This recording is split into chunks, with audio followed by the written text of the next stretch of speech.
now request Executive Director Dr. Tom Mitchell to give some welcome remarks.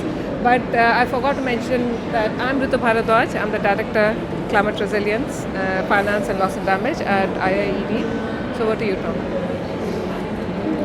Can you just give me a thumbs up to say if you can hear me okay? No?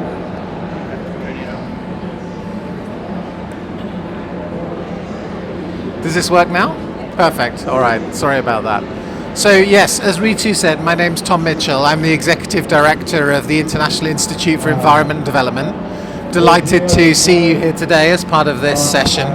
So as Ritu mentioned, we're looking particularly at the way in which you can have locally led approaches to tackling loss and damage and promoting adaptation. And we've got a esteemed kind of panel to work with today. But I just wanted to shed a little bit of insight onto why IIED, why we're hosting this type of event, what are the things that we do. So we've had for many years a kind of a dedicated body of work and program around loss and damage, but particularly with a focus on practical solutions, working together with communities across the global south and amplifying their voice in the way in which international and national policy is developed around loss and damage. And it was that way in which we developed, and Ritu was at the heart of this, deliberative dialogues with different communities around the world that was really at the heart of influencing some of the decisions here at COP around establishing loss and damage program, loss and damage fund, and all of the lead up that there has been to the announcement and call for proposals on Monday. And my colleagues will talk to that from the Loss and Damage Secretariat. But just to also give you a sense of an overview now of the body of work we have a program called All Act. Ritu has been leading that program. All Act is essentially a global network of organizations pushing for locally led transformative approaches to addressing loss and damage. And just to give you an insight, that program includes a number of different elements, program elements that come together to create the overall strategic impact. And so there's a number of elements. One is that we work very closely with building the capacity of local researchers across least developed countries and small island developing states. And we've launched a scholarship program in the name of Salim al-Haq, the Salim al-Haq Scholarship Program.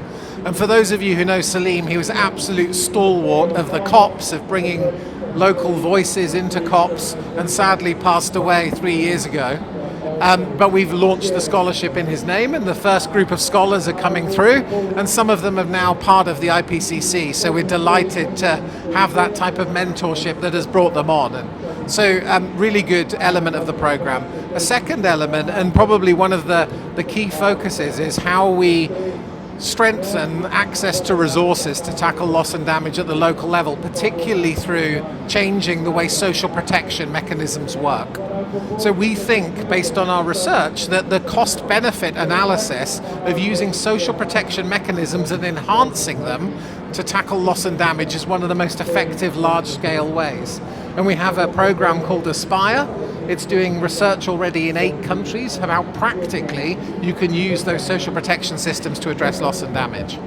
In addition to that, we have a loss and damage observatory, which is collecting together case examples and success stories from around the world. You can access that and see the evidence coming to play. And many other aspects, including work with small island developing states on connecting debt relief with loss and damage, something called the Debt Sustainability Support Service. But rather than necessarily go through all of those elements, what I want to do is just give you a flavor of the fact that this is a really key part of IIED's work, and it allows us also to connect it to wider work across our institute on locally led adaptation, on nature finance, on working with migration in particular and forced displacement, and how to work, for example, on city hosting and migration helplines and so on. We believe an integrated package of programming of solutions is needed, and it needs to start with the practical solutions that work with the communities that matter. And that's what we're here to do, and we'd love to hear from the panel. And thank you so much for your partnership. Many of you work very closely with us already, and really key to being able to make this a success. Ritu, back to you. Thank you so much, Tom, and thank you for providing that overview about the All Act initiative. All Act initiative, I'll just add a couple of more points to that. We now have about 50 governments which are partner. We are working in close to 35 countries, and as Tom said, our whole approach is to work with the government and not around the government. We don't want to create new parallel systems, and we are currently supporting close to 60 odd local grassroots organization, local think tank, because when we started about 3-4 years back, we found that there were not enough evidence which was really coming from the local level, especially around in terms of the realities of loss and damage. How is community really facing it? That was the data which was missing. We also did not know what kind of action and support they really want, not what global north institutions think they would typically want, and then how to finance it and how to deliver it. So these were the 4 deliberative dialogues that Tom talked about. And we are very happy that based on all of that insight that we generated from these grassroots organizations, we co-designed this All Act initiative. And as Tom mentioned, a lot of people around here, especially in this panel, have supported and are continuing to support us. We have Belem with us from IDRC, who's been supporting us. We have Emiliano from Brazil, and we have Ambassador Relator from Antigua and Barbuda, and we have Scottish government who's been very, very supportive of IIED's core work, which has enabled us to do that, all that deliberative dialogue, because without that core support, we would be waiting for some support to come from somewhere, because we did that at a time when loss and damage was a very sticky issue. No funder typically gave us any money, and that core support allowed us to do some of that base work. And we are now looking for new partnership with the Fund for Responding to Loss and Damage, and we hope that all that evidence which is really coming up from the grassroots level really influences the development of proposal that comes to FRLD, and really on the basis of what's happening on the ground and what solutions have been co-developed with the community and the grassroots organization. But before we start, I do have to turn to Suchismita, Dr. Suchismita Mukhopadhyay, who's the lead specialist for advocacy at Coalition for Disaster Resilient Infrastructure. As you can see here, they have a membership of about 51 countries, and more than 10 organizations are partnered with them. And we do work very closely with CDRI, especially because the focus is on building disaster resilient infrastructure. And they do provide technical assistance support, something that we really see as integral to all the work we do. We don't want the only provide reactive support through cash transfer and food aid.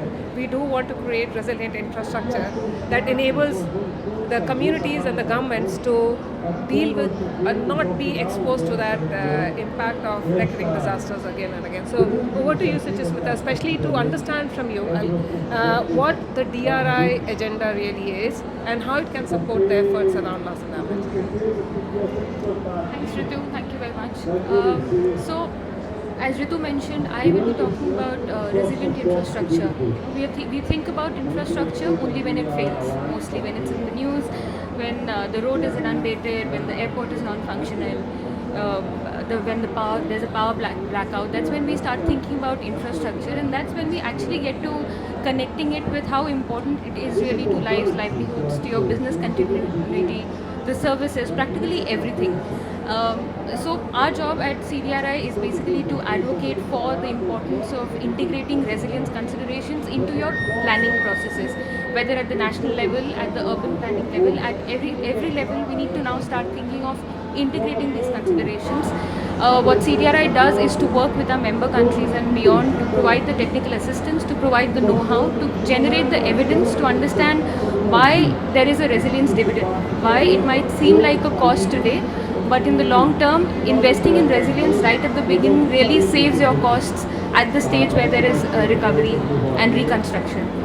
So basically create the infrastructure that can bounce back quickly, it can adapt and get back the services as quickly as possible. And our research does show that there can be up to 7 to 12% of return, 12 times returns if you're investing today to be able to get returns later on. The other thing was also to understand that infrastructure resilience is really central to a lot of different issues, whether it is climate mitigation, whether it is climate adaptation, even the SDGs. It is not just about SDG 9, which is infrastructure and innovation, but it is connecting to practically all the other SDGs, whether climate action, health, poverty, partnerships, everything. So we also try to bring home the point that it is important to look at infrastructure as being central to the entire discourse around climate change, the discourse around environmental sustainability, and of course around disaster risk reduction. And we work at the interface of this. I will not take much long, but I do want to leave you with a few statistics and a few numbers just to get the conversation started and to bring home the point that how resilient infrastructure is really important to also the loss and damage discussion, which is directly impacting the communities. It may not seem like easily, but that's how it is. So some of our studies are saying that USD 700 to 800 billion worth of infrastructure assets are currently exposed to disasters, including climate impacts. 14% of the global GDP growth each year is at risk, 80% of which is concentrated in the critical infrastructure sectors, which is power, telecom, social infrastructure like health, education, all of that. Over 1.6 million annual service disruptions, including in health, education, etc., are caused by disasters, largely due to fragile infrastructure systems. So if we actually take into impact the direct impacts, it comes out to much more, and which definitely means that the investments in resilience today are going to avoid locking in the risks tomorrow, because infrastructure investments are long-term investments. If you're not investing right today, you're basically locking in the risks and you're leading to more damages. So I'll end there, I'll not take this further, and I'll hand it back to Ritu. Thank you, Suchasmita. We actually published a paper day before yesterday, which was all about how do we really bring risk analytics into the way resilience is basically looked at. Because the moment you look at resilient infrastructure, you start looking at it as a cost. For government, it's a cost because you have other competing priorities. For private sector, the moment you talk about resilient infrastructure, it's something which is a social investment. It's an impact investment area. It's not a proactive business earning or something with a return. And even for MDB, investing in resilience, especially in areas which are at risk, it probably they are wary because they think it might impact their credit rating or credit standing. And what we want to transform or change in that context is resilient infrastructure is not a cost, it's an investment. And it especially becomes important. And there are two types of resilient infrastructure we are looking at. Is one which are the existing buildings, bridges, dam, or any regular infrastructure that we have, whether it's in power sector, whether it's in education, health, in all of these spaces. And the other infrastructure which is about creating seawalls, creating flood embankment and so on. And what we found was that 50% of global infrastructure is yet to be built, and 80% of infrastructure needed in Africa is yet to be built, which means that if we are going in a climate blind manner, then we are at risk of investing in infrastructure which may not stand the test of tomorrow's disaster, and especially because disasters have increased close to 5 times. We also did a research which Tom alluded to earlier, which is ASPIRE. So it's Anticipatory Social Protection Index for Resilience, where we looked at the data of 8 countries and 24 social protection program. And it was based on absolute grassroots level information. In fact, Emiliano is working on doing a similar initiative now in Brazil, and we are shortly going to start it in Antigua and Barbuda, and then we're going to scale it up in other contexts. But what's the information that we've come out based on our analysis is that in those 8 countries, based on the previous 62 years disaster data, these countries would suffer a loss and damage of around $21 billion. And if they were to address those loss and damage using the existing programs, they'll end up spending $98 billion to cover that $21 billion of loss. But if early anticipatory response is provided, then the same 21 billion loss can be covered with 10 billion. But if resilience investment is done, early resilience investment, then the same loss can be covered with 4 billion. So I wanted to give you a bit of this context. That's why early resilience matters and what is at stake if you don't do it now. And we have there is a lot of evidence out there which shows that resilience can be an investment, it's not always a cost. So I'm going to start off by our first panelist, and I've slightly modified the way in which we are going, but probably we are going to follow the same order. I'm first going to turn to Her Excellency Roleta Thomas, who's the Climate Ambassador of Government of Antigua and Barbuda.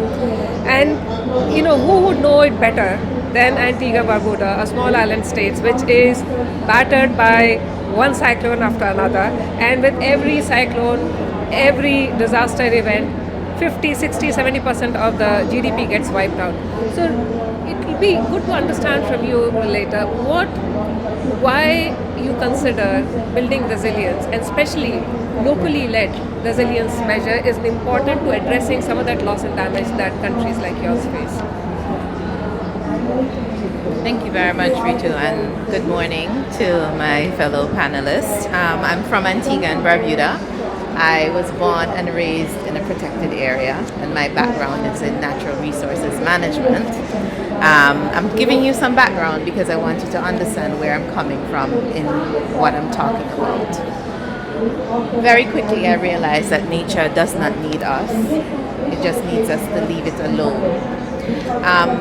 With respect to resilience and investing in resilience, culturally, in Antigua and Barbuda, we depended on nature to provide resilience, but we also invested in our own infrastructure resilience, in where we chose to live, our access to resources.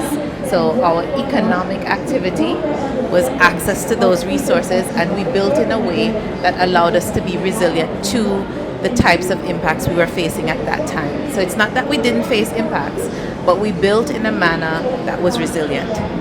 What has been happening now is that the impacts are so frequent that we are not able to sustain the investment in resilience. And what the actions that we used to take, that used to be able to cover that resilience, that measure of investment in resilience, that doesn't work anymore. So that issue of us understanding that we need to invest in resilience is not an issue that we don't understand. We understand it very, very well. And if you look culturally at how we used to practice our traditional lifestyles and activities, you could see that we had resilience. The issue is now we do not have the quantum of financing ourselves to continue to invest in the resilience and to maintain that resilience. So that's the first point. So I don't want anybody to get the impression that we don't know how to plan, we don't know how to behave. This is why locally led interventions are very, very important. We do not have a university collecting data. So we do not have lots and lots of evidence and analytics to show you what we're talking about. But we do have an elderly man who sits on the corner who is able to tell you cannot put the desal pipe there because he has seen in his lifetime waves and he would not put it there. That is very hard to quantify to an external engineer who is coming in with a model, who we're telling them that model, because you ran it on the other side of the island, it will not work for this side because we have a reef here. These are the types of details that you need in a scaled down situation that will impact whether we can be sustainable as a society or not, whether we can continue to live in this space or not. This is why for us, we need to drive the solutions, and our local knowledge and expertise needs to be respected at the same level of somebody with a PhD when we are designing solutions. It's very, very important. The other notion that I want to dispel is that working in islands will take a lot of investment in time.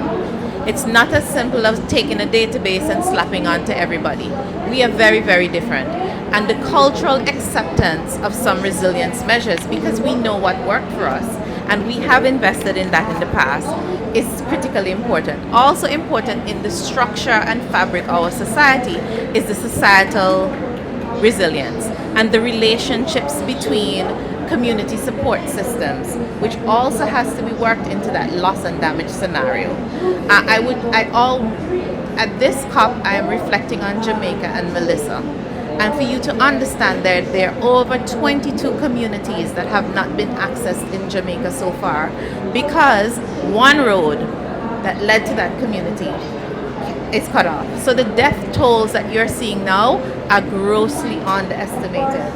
There are people who have lived in these places for hundreds of years, that for this storm is the first time in anybody's living lifetime that the measures that they would have taken traditionally to be resilient are not working. They're not working. There are some cases that we will have to project into the future to forecast what resilience measures make. So I would encourage all of these donors who are looking at projects to know that we may not have hindsight. We may not have the evidence to show, but we can project into the future based on what has happened in other areas. I just wanted to go into what we are doing in Antigua and Barbuda already. We recognize that from a government perspective that we need to invest in resilience. We just cannot now with the limited fiscal space that we have. And so under the AVAS, there's the DSS that we're supporting. However, that has to be integrated. All of these measures that we're taking have to be integrated with our local context and understanding that we are building today, not for today.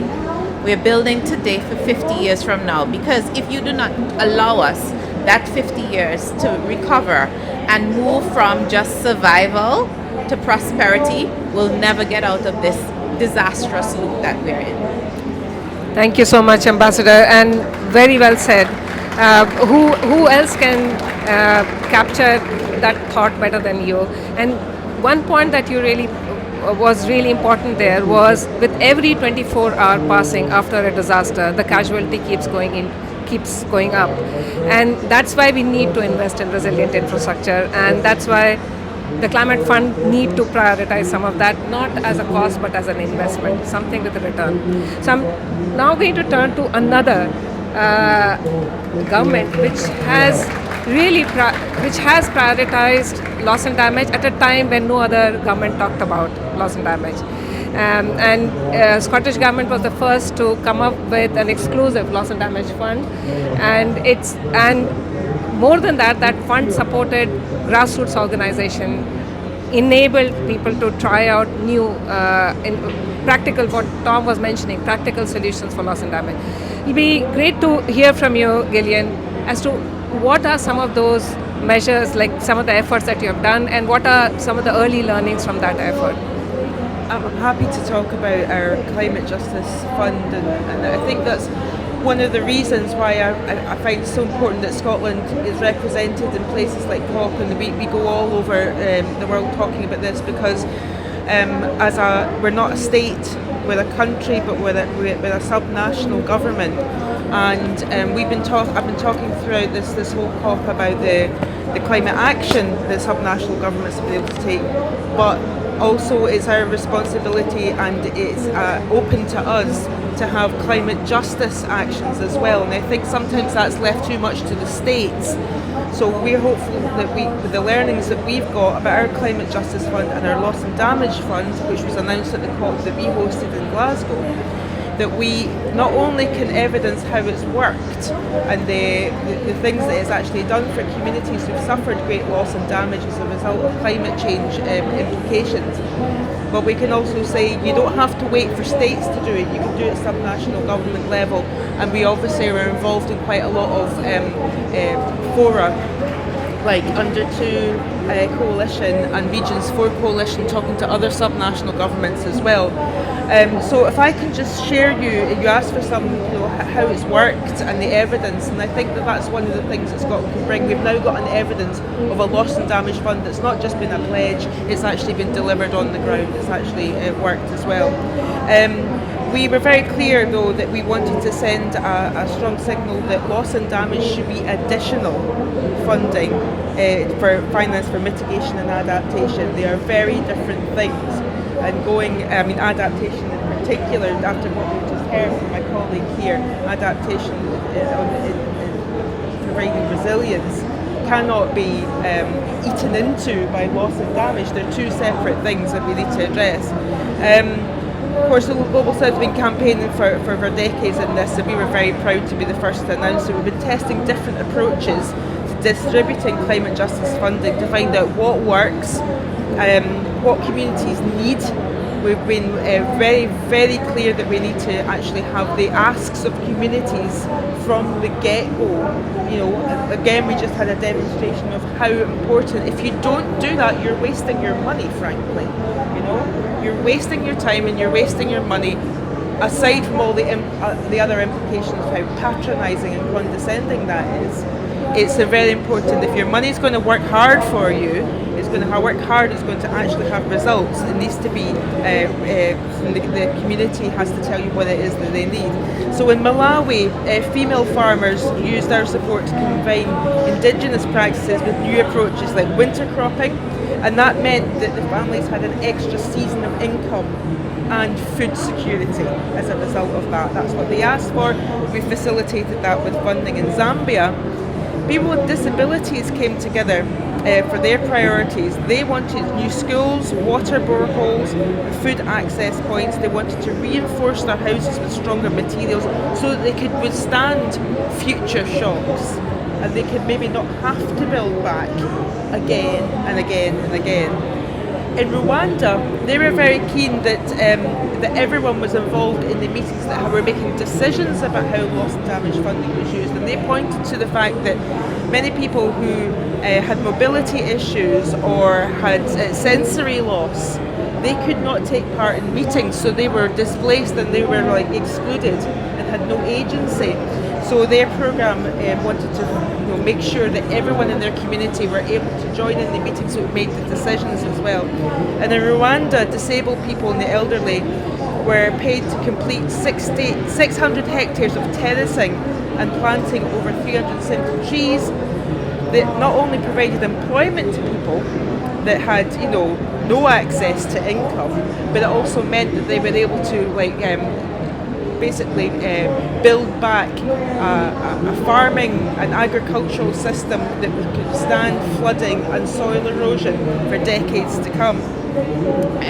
On our last loss and damage fund, we had a cash transfer programme. Cash transfers, as mentioned. Governments are very nervous of giving cash directly straight to people. We've proved that it actually works. Trust people. They're not going to run away with your money and go crazy and do something crazy with it. They're actually going to use the money for things that is going to improve the lives of themselves, their family and their community. People bought livestock, people started businesses.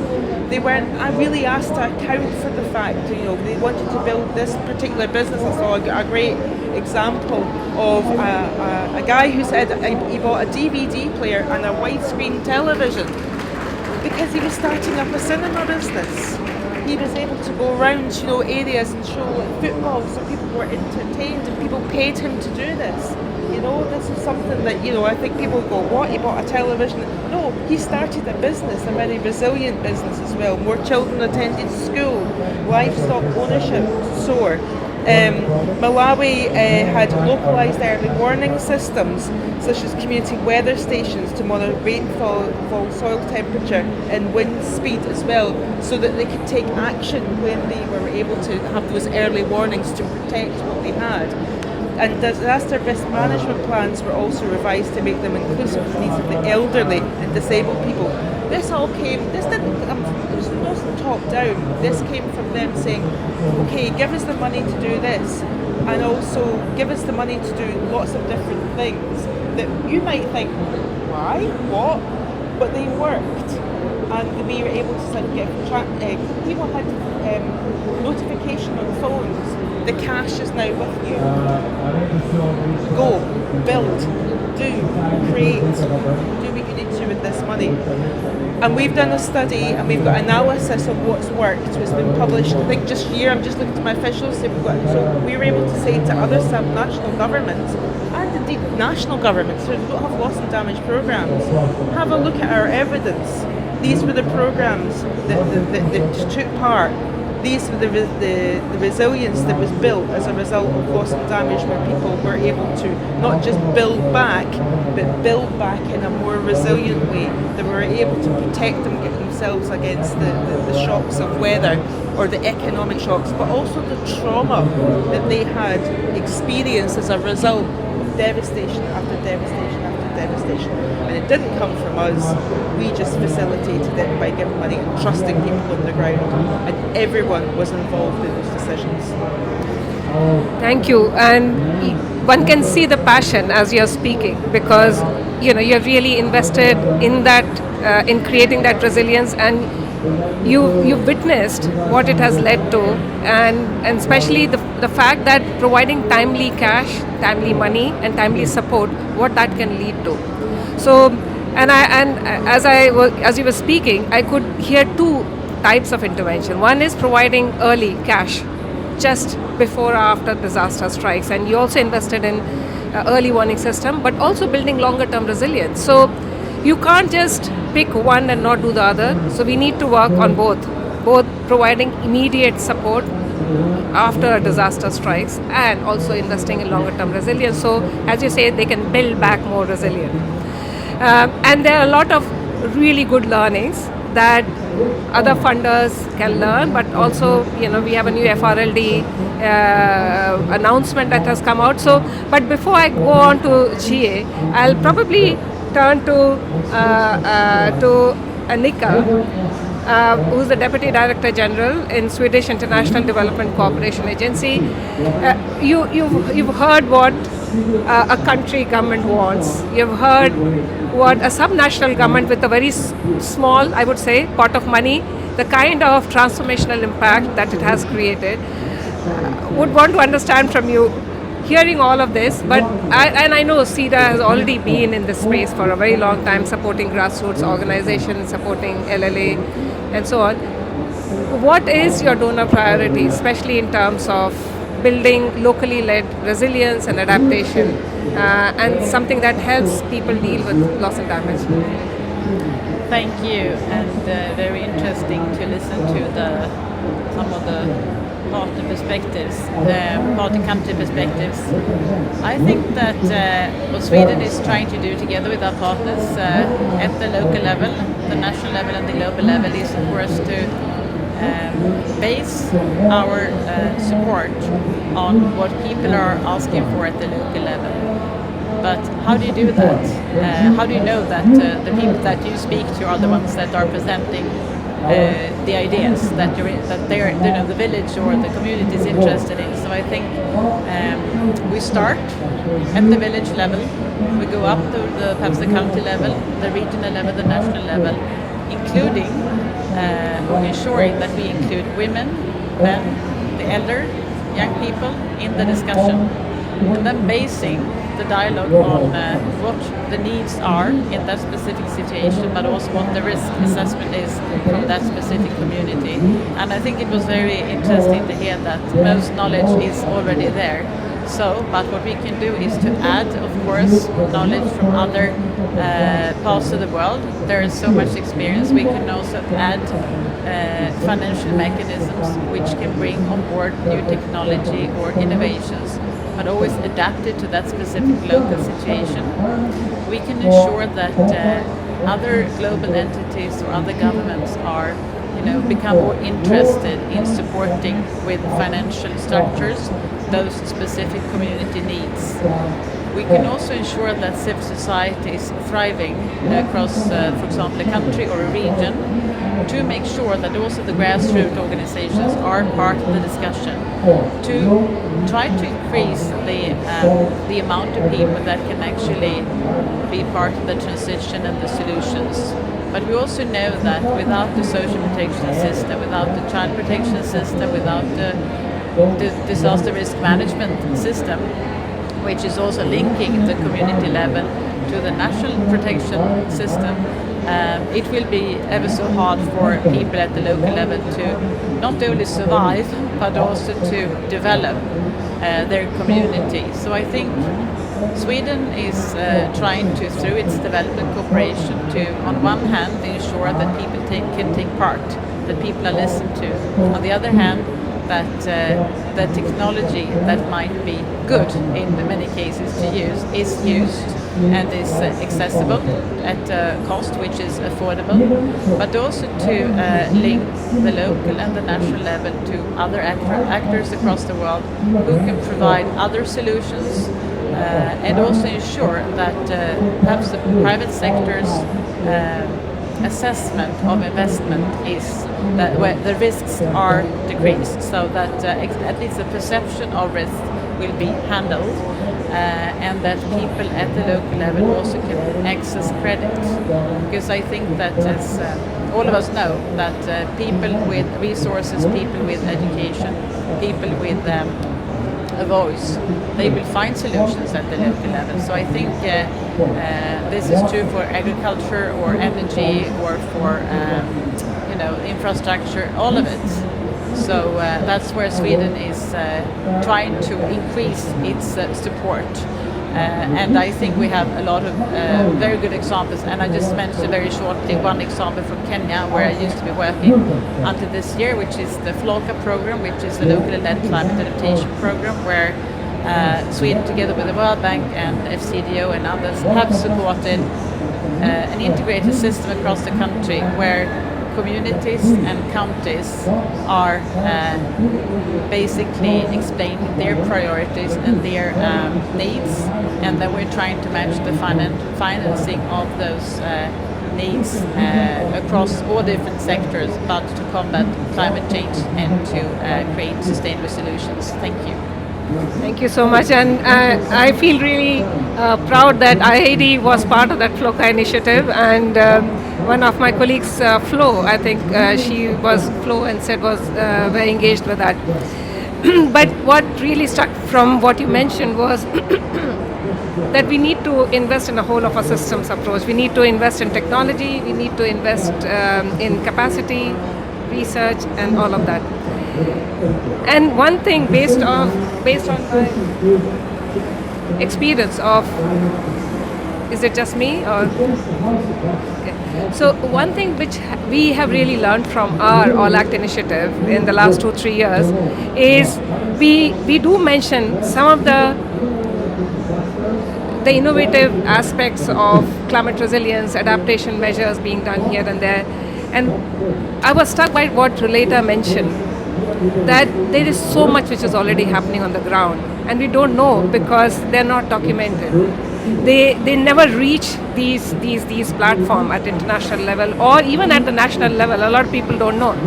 So as part of that effort, what we did was we wanted to create a platform where the grassroots organizations, whatever initiative they are doing, they're able to capture that well, carry out economic assessment of both economic as well as non-economic loss and damage, and publish it on a place somewhere.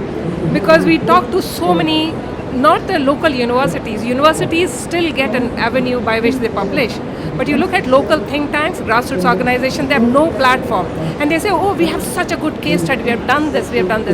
So one effort that we are doing is to create this loss and damage research observatory, where we are trying to collate all of that evidence together, so that evidence then influences the development of proposals, like something that goes to FRLD or to GCF or to donors like CDRI or Scottish Government and others. And we are thankful, and I'm now going to turn to Bheem, IDRC, because IDRC has a long history of supporting evidence and research generation. So when we reached out to IDRC saying that we want to create a platform where this can happen, we are very happy that IDRC came forward to support it. And now we are supporting organizations, as Tom was mentioning, in 35 countries. Some of them are being supported through the Salimul Haq scholarship, but a lot of them are being supported through other partner support. And we are very happy that a lot of that evidence is now getting utilized for designing innovative financing mechanism, for developing. We have already started developing proposal for loss and damage fund, hoping, we were already anticipating an announcement would be done for Senegal, for Antigua Barbuda and other governments. So Bheem would turn to you because, see, Relator really explain what a small island state or even a least developed country faces. They are facing a lot, but they are not able to show evidence about that.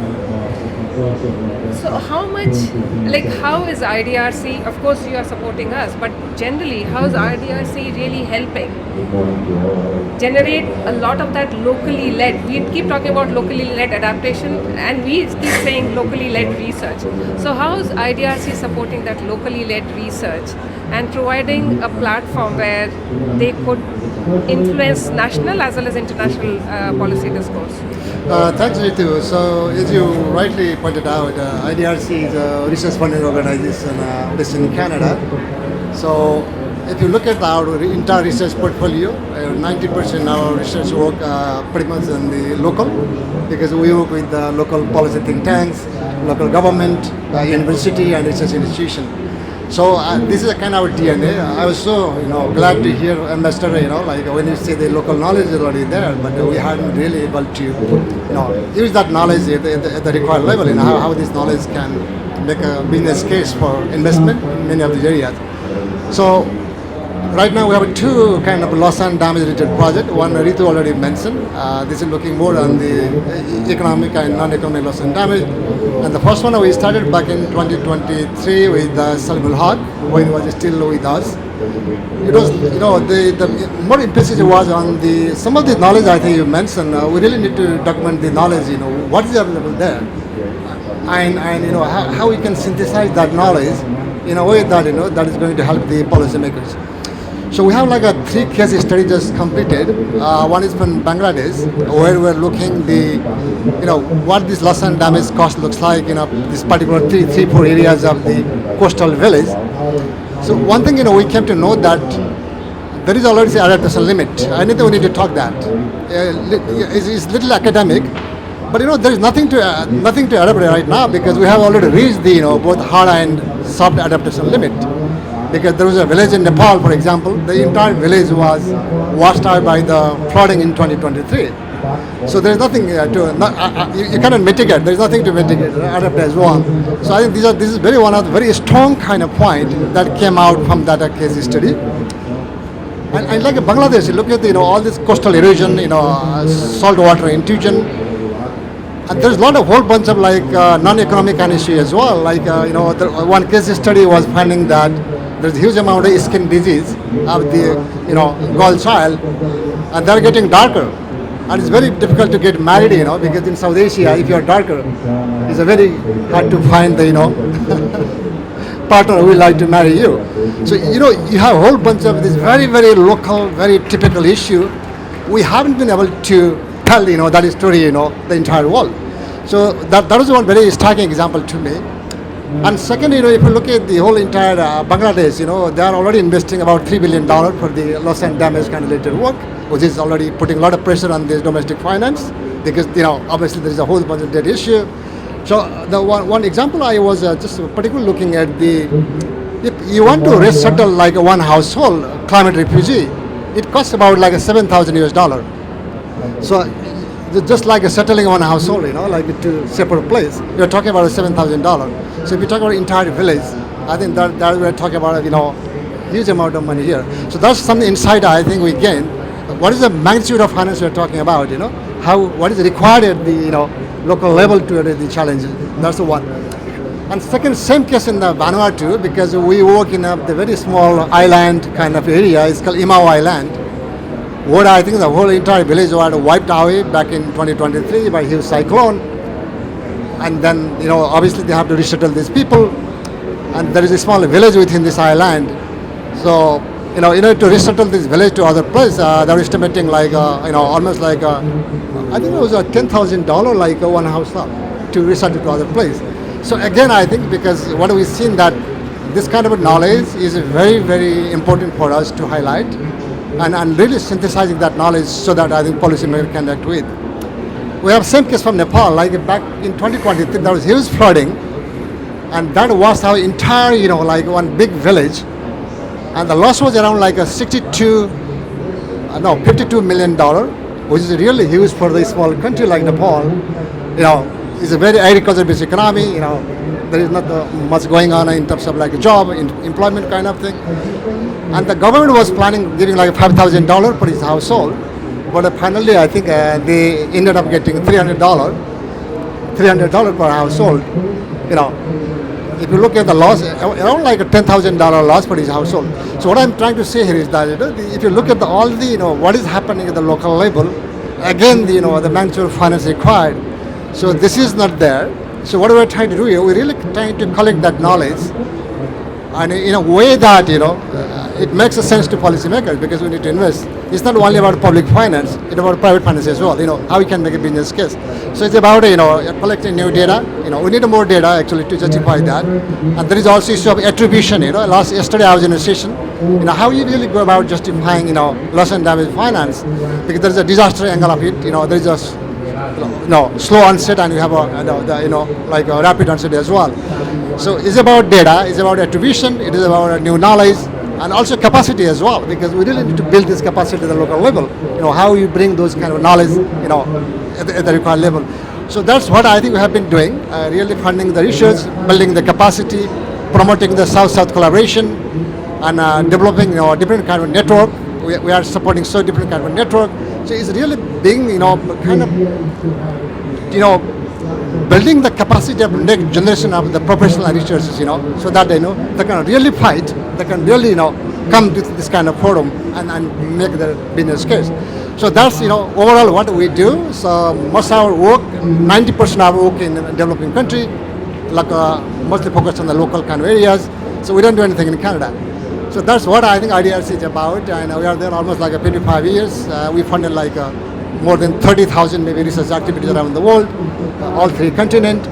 Always, from the very local kind of perspective, which is going to be, I think, the key for us, because we need to build that capacity. And whatever we do, I think all these more like if you look at all the country kind of driven kind of policy, how local knowledge, can really drive that kind of process, how we can make it demand driven. So that's what I think our work has been. Capacity building, South-South collaboration, new knowledge, case study, data, attribution. That's what I think we have been doing last 20 years. And I hope, this is going to really help. It's a new debate, because loss and damage, if you look at all the academic literature, it's pretty global right now.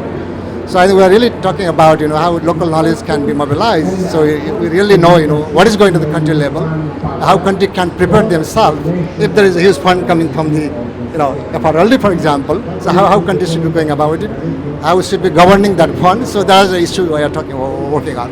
Thanks, Rita. Thank you, Beam. And I'm now going to turn to GA from FRLD, and I know everyone keeps looking at you, because obviously loss and damage has remained an underfunded area. It was always a controversial area. I think the very first fund came from Scottish government proper, and then some philanthropies put in some money, which enabled organizations like us to do some work. We know that loss and damage is not very simple to address. It's from slow onset, from rapid onset, things which has been completely annihilated. We have different impact on different communities in the same area. Women impacted differently compared to elderly and youth and so on. But we are also happy that there is an announcement of 250 million. It's not ideal. The amount is too less compared to the loss and damage that countries are suffering. But we heard from Scottish government, like a small amount of funding came with so much impact on the ground, and also generated so much of learning. We, like what Beam was saying, we've been working with almost 50 countries now. They are doing a lot of work, and a lot of different models are being generated. What we would want to understand from you is, there's a call out there. We are also happy that 50% of that is reserved for LDCs and SIDS, which at least gives them a fighting chance to get some money from there. How are you really going to ensure that some of those, because it's not going to be the same solution coming from every country, it's going to be different. How are you going to really test, because obviously the number of proposals will be much more than the fund that you have. So how are you going to really, I'm not asking you to give us the evaluation criteria, but one, it'll be good to understand from you what some of those priorities would be for you when you would be assessing those funds, those proposals for funding. Thank you, Rita, and thank you as well to my fellow panelists as well as Ambassador, who also sits on our board.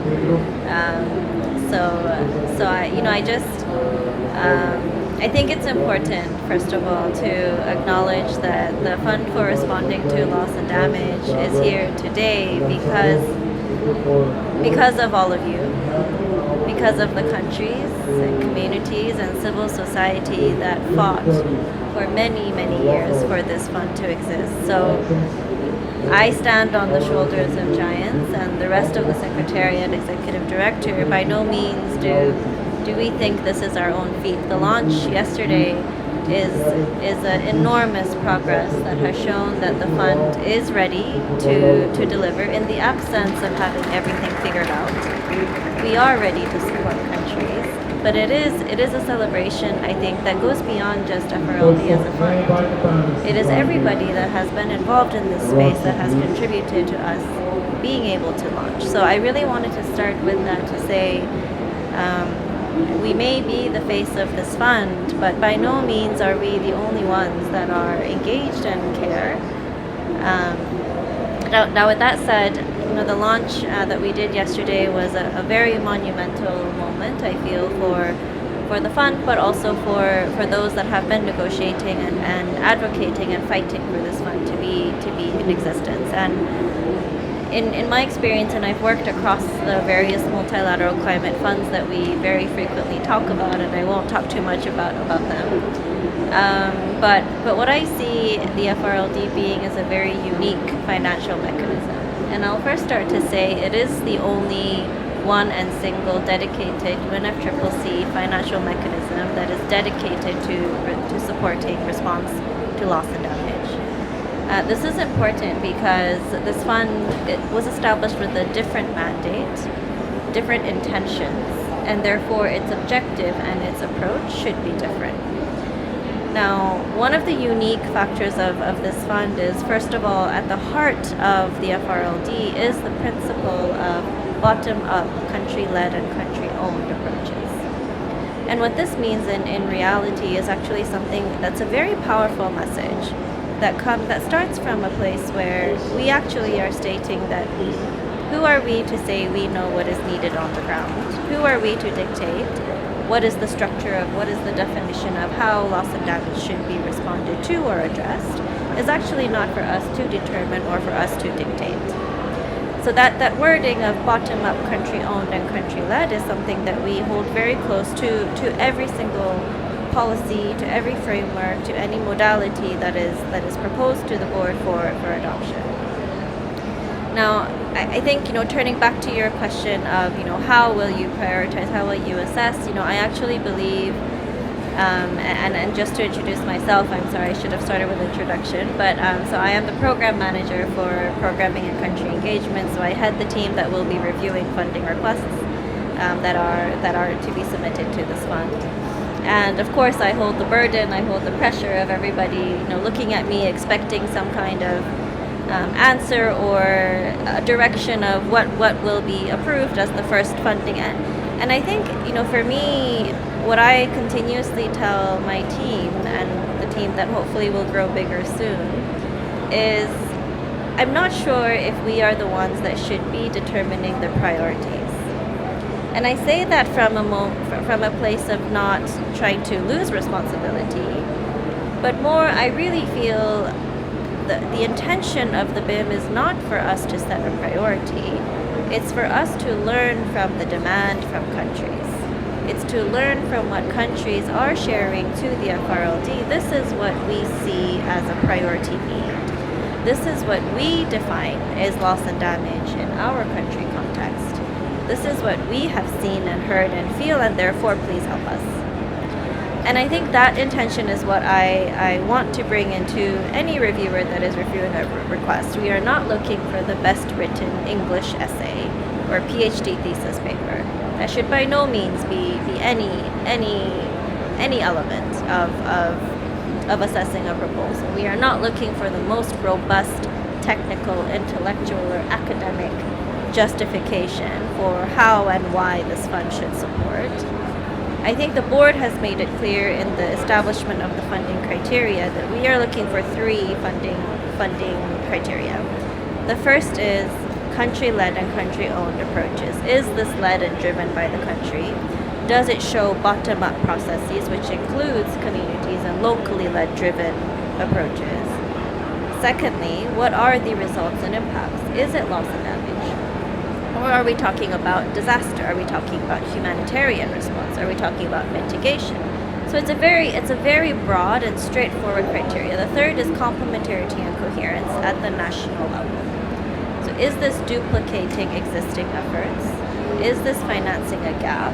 And are there possibilities of looking at using the $5 to $20 million that a request could request for? Is it able to leverage other sources of funding so that it can be a bigger scale of impact through what FRLD is providing?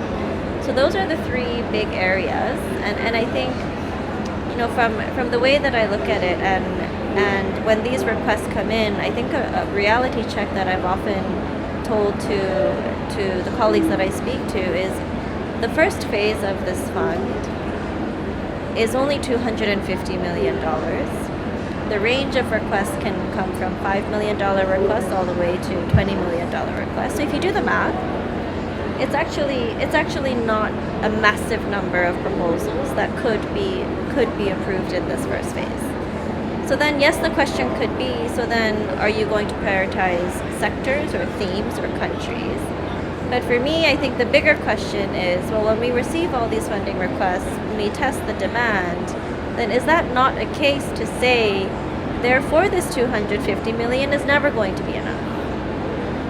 Therefore, this fund needs to resource mobilize. Therefore, contributors, donors, philanthropies, all the actors in this space, here you go, here is the evidence of why this fund needs to be bigger, why it needs to have more resources, and why we need to support countries in a different way beyond just $5 to $20 million, which will never solve the actual real core problem. So I think that's kind of where we're looking at. Of course, the board has tasked us to develop an assessment methodology, additional guidance for countries. So currently in our website, you will see the terms of reference for the call. You will see the template. There's some general instructions there on how to fill the template, but we will be developing an assessment methodology as well detailed guidance based on what are we looking at, and therefore what should countries provide in their templates. Now, what I will say is a second unique factor of this fund is its very strong focus on direct access. And direct access has been tested and piloted actually in the Adaptation Fund, who was the pioneer, as well as the GCF Fund. And in those funds, they have defined it in a certain way, they have tested it in certain ways. And I think for FRLD, one of the most interesting factors that FRLD has defined direct access is actually direct access via direct budget support via national governments. So it's even looking beyond just national development banks or regional development banks or regional. It's really looking at how can you support a national government directly through budget support through this fund. And there is no other multilateral climate fund that is testing this instrument. So I think the interest and the unique factor of what FRLD brings comes from what I was talking about is the reason for why FRLD existed in the first place. The principle of country-owned and country-led has to remain in the heart. And the bottom-up phrasing, which a lot of people, I think, perhaps skip or they kind of leave it out, but that bottom-up is actually what we put forth as the locally led, community-driven aspects to make sure that it's included in country-led and country-owned approaches. Now, I love to tell a story, and I will try to keep it short because I know there'll be questions from the floor, but I like to tell a story because I think it helps to demonstrate my own personal thinking as I work in the space, but also an intention that I feel is really at the core of what the BIM is trying to convey. And I remember being in a very, very remote part of an island in Fiji. And I was doing some study, and I come from climate change adaptation, that's my technical background. And I was doing some studies with indigenous communities, and I was jumping from one community to the next, super tired, wanting to get some information results so I could write something, in my research. And I remember I was invited to stay at somebody's place, and there were no motels, hotels, none of that sort. And there was a grandmother of a family that was living there, and I remember having a conversation with her and with her, with a translator. And I asked her a question, and I said, there's devastation in your town. I could see after this hurricane, there's loss of lives, loss of livelihood, loss of homes. You've lost your church, you've lost your schools. Doesn't that make you depressed? Right? Is there a feeling of sadness? Is there a feeling of depression? Is there a feeling of deep loss that you might never recover from?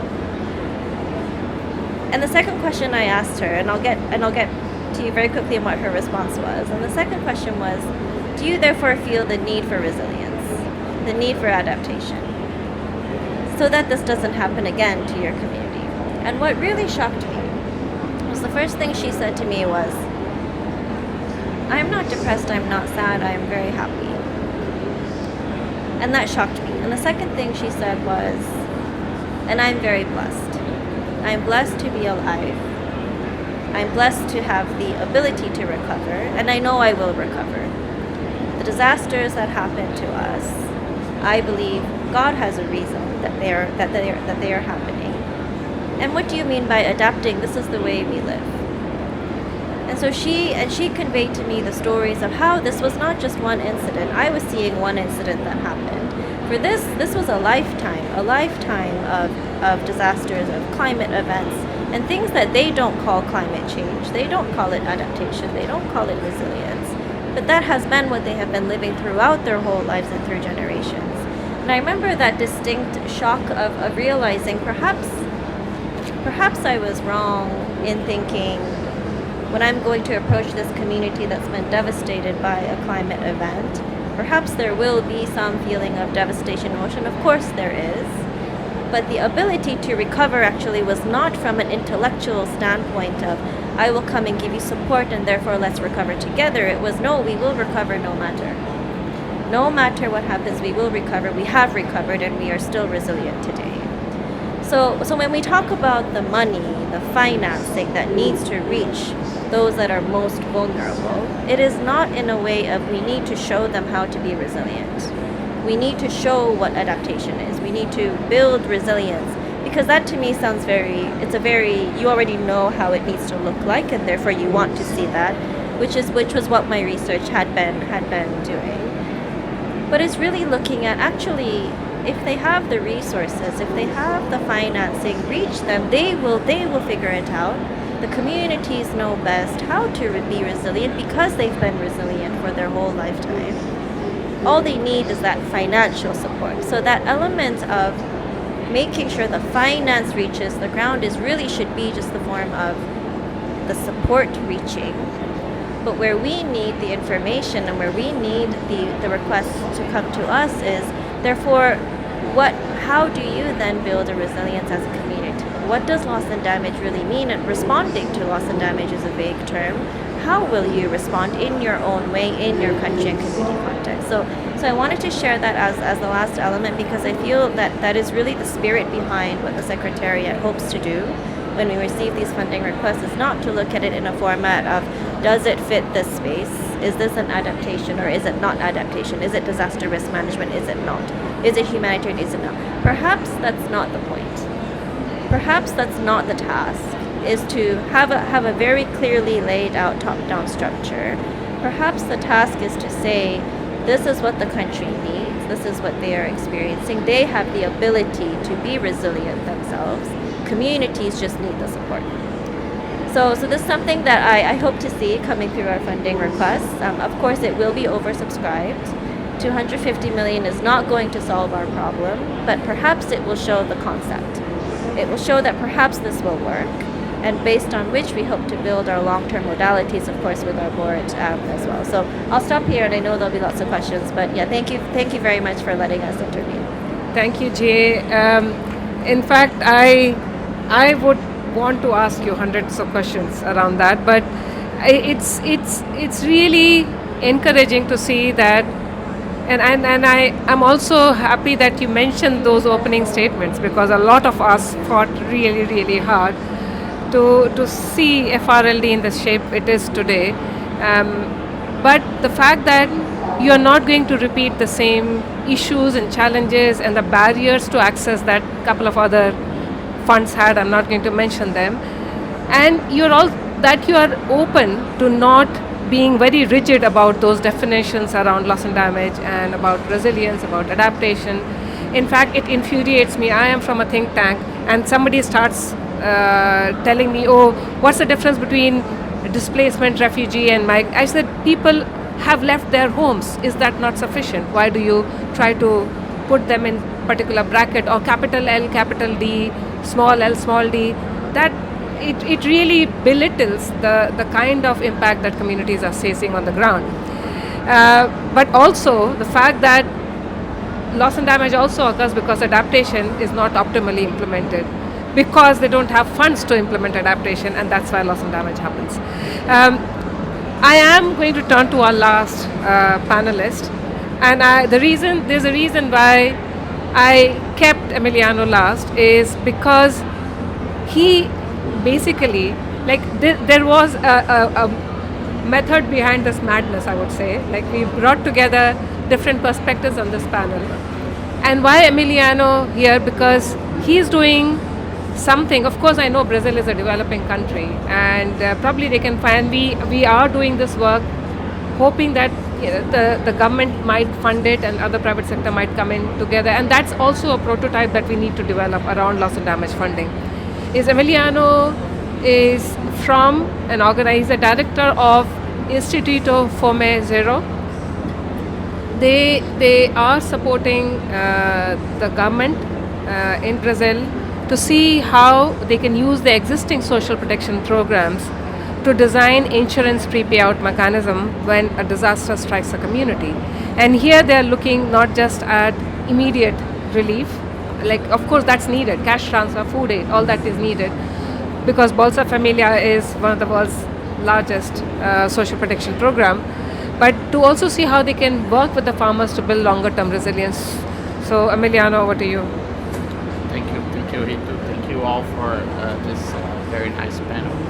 Instituto Fome Zero was created from the conviction and the past experiences that ending hunger and building resilience must be locally, in the territories, and connecting people knowledge to the national and global policies.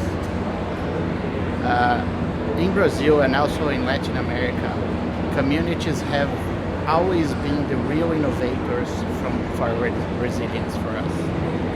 Not passive recipients of assistance, but active architects of protection and food systems that preserve dignity and livelihoods. We have a say here in Brazil. It's the triple A.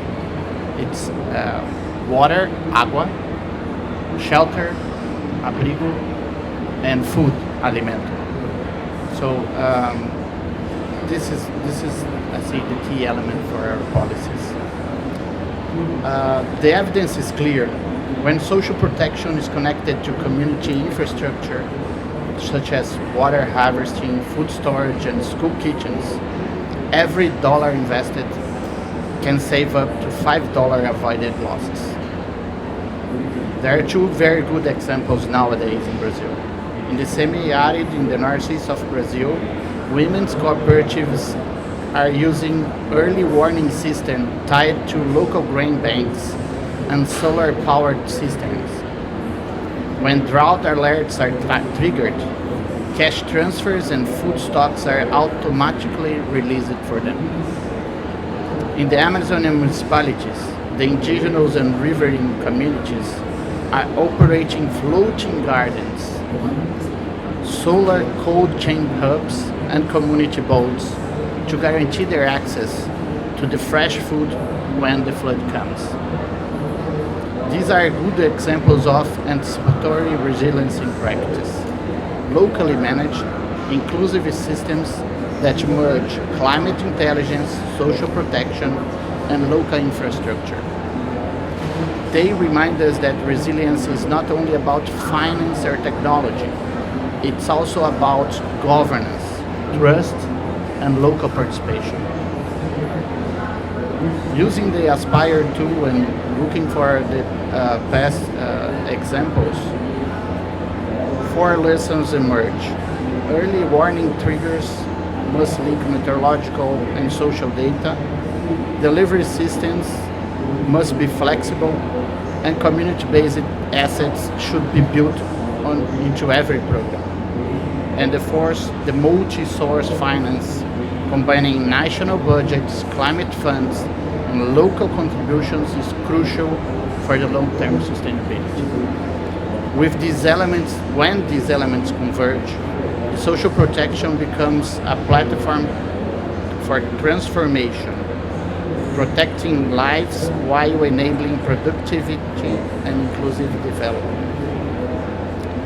Loss and damage are not only about infrastructure destroyed, they destroy about harvests. The nutrition is compromised and the livelihoods are eroded. Linking social protection with food systems turns into the central pillar of the global loss and damage response.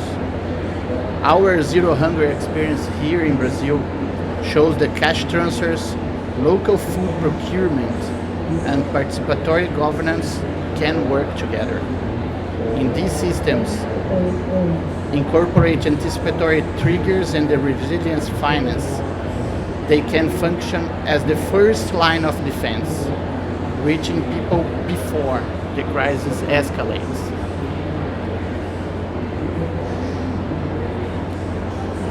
Yet, less than 10% of the adaptation finance currently reaches out to local actors. This is a structural imbalance that must be changed. We advocate for the direct access mechanisms so that municipalities, cooperatives, and community networks can access small grants and blended finance for resilience and food security plans. Blended finance that combines national social protection budgets, climate funds, and private impact investments can also make these solutions more durable and replicable. The governance remains the foundation for the success, and this is an important remark. I think nobody knows Hunger People Association. There is no such an organization like this, any grassroots of hunger people. So we need the governance, the local governance with these afflicted people. The original Fome Zero Hunger model here in Brazil worked because it built a participatory system, the local food and nutrition councils, with citizens, partnerships across governments, academia, and the civil society organized. The same principles should guide locally led adaptations today, integrating the social protection, agriculture, environment, and disaster management under shared accountability that ensures governance. Community must remain the decision makers, not the beneficiaries only, with transparency built into every stage, from the design to the delivery.